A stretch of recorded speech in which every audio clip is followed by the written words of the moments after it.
In reality, she knew she had a lot more than that, like disapproving parents, and a failed engagement, and a best friend who lived 3,000 miles away and hadn't responded to her last 4 texts. And let's not forget a love life that made her want to drill a hole through her skull. Add uncertain financial future to the list, and she was a veritable cornucopia of success. "I'm good, thanks," she said, as calmly as she could, then said a quick goodbye before she could add victim of catnapping to her list of accolades.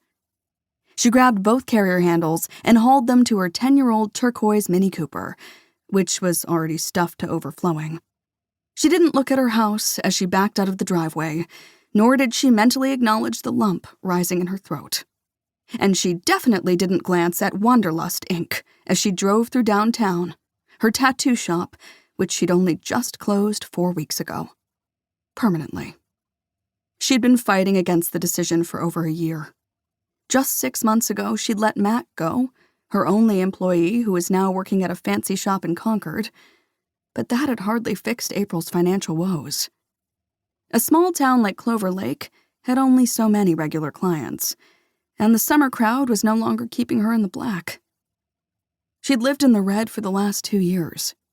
But when she started struggling to pay for high-quality ink and other crucial supplies, she knew it was time to throw in the proverbial towel. So, about a month ago, she'd referred her regulars to Mac, flipped the sign to closed on her shop door, and proceeded to spend the next week on her couch eating jalapeno Cheetos and trying to will Paris and Rory from Gilmore Girls to kiss. Needless to say, they never smashed. And April had to face the reality of her situation, which was how she ended up renting out her home, packing her bags for the summer, and taking a job teaching art classes at Cloverwild, the ritzy new resort opening in just a few days on the North Shore.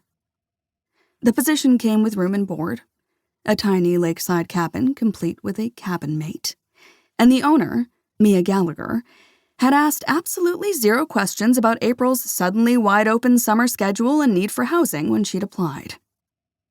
April hadn't exactly told anyone about closing her business. Not her parents. Not her best friend, Ramona. Only Bianca and Bob knew her secrets, and they weren't talking. In Clover Lake, it was only a matter of time before the news broke. But she'd like to maintain her dignity as long as possible. She pulled into a parking spot in front of Clover Moon Cafe, then stepped out into the warm June sunshine. The New Hampshire weather wouldn't get truly hot until July, so she cracked the windows, promised Bianca and Bob she'd only be a second, then ducked into the cafe for some coffee.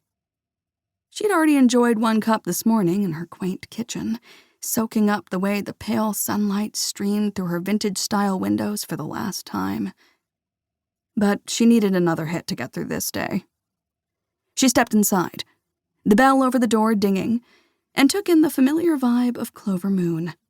All rustic wood, navy and green accents, and mismatched chairs. She slid onto a bar stool and smiled at the owner, Owen, a bald man in his late 40s, covered in tattoos, a lot of which April had done herself. "Usual latte, please," April said. "Oat milk if you've got it." "I've got it," he said, wiping down the counter in front of her. "Triple?" "Do I look like a woman who wants a small amount of caffeine right now?" April asked, pointing at the bags under her eyes. Owen pressed his mouth together. "I'm going to shut my mouth and get to work on a quad-shot oat milk latte." "Good man," April said, then rested her elbows on the counter. Behind her, the cafe buzzed with activity from the usual clientele. Violet Chalmers sipping on a mocha latte spiked with a few dribbles of Bailey's that she kept in her purse. Duke Hansard and his brother Jake with their daily helping of sausage links wrapped in buttermilk pancakes, then smothered in strawberry syrup. Logan and Natalie Adler fighting about what to name their soon-to-be-born twins. Personally, April liked Natalie's most recent favorites, Maple and Oak. To keep listening to this audiobook, I've left you a link in the description so you can do it, at no cost thanks to Audible's 30-day free trial.